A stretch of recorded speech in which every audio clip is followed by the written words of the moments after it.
Peggy 18.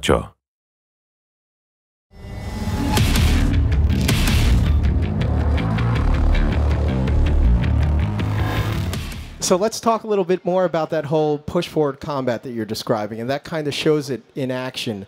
You're never stopping. You might be backing up a little bit, you might be moving to the left or right, but you're always kind of pushing combat forward, right? Is that...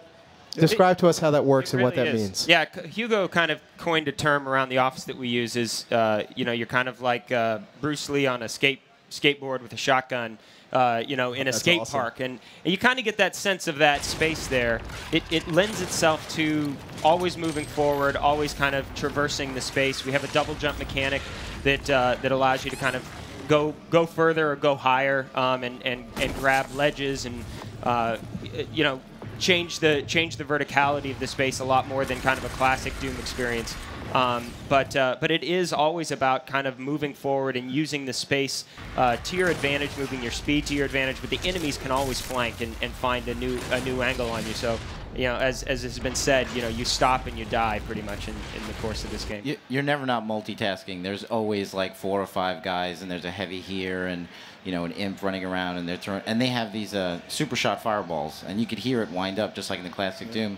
And it's sort of like lock-on missiles if you're in like an F-22, and you hear go beep beep, you know that like you better move fast. So there are always cues everywhere. There are visual cues in the corner of your eyes. There's audio cues. There's all kinds of ways of knowing that things are happening at all times.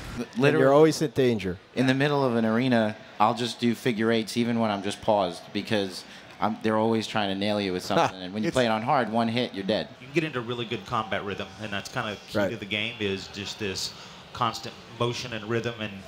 And with the drops that are coming out, your health is really low, and you in the middle of big combat, you don't look for health packs. You look for fodder because if you don't find something to kill, you're going to die.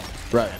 One of the parts I really love about our game is that ever-changing chessboard. Like the battlefield is always changing. The AI is always making a move. You need to counter. The minute you counter, another AI is coming in.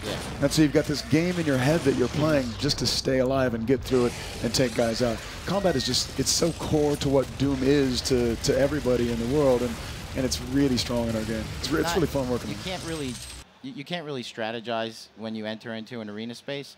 It's more like moment-to-moment, split-second strategizing because it's changing constantly. Right. It's very improvisational. Everybody has a plan until they get hit in the face. Pretty much.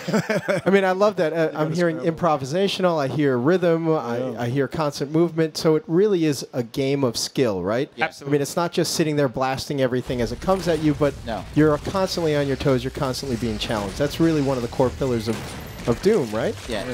And when it's on hard, if you just straight line a guy and just like, I'm going to take him out, and I'm going to take him out, you're going to get wrecked. Like, you kind of have to do, like he says, on a skateboard, like, that's why we call it skate parks, because you have to kind of do drive-bys. Like, I'll put a couple in you and a few more in you, and I'll come back. Because if you stop and try to take out a guy at once, you're going to get wrecked. It's not a tactical shooter. It's not a cover-based shooter. It will test your skill. Nightmare mode brings a completely different level to all of this. Oh, It's yeah. awesome. Right. So. Right. So if you want to test yourself, you'll really test yourself. Nightmare will beat your ass down.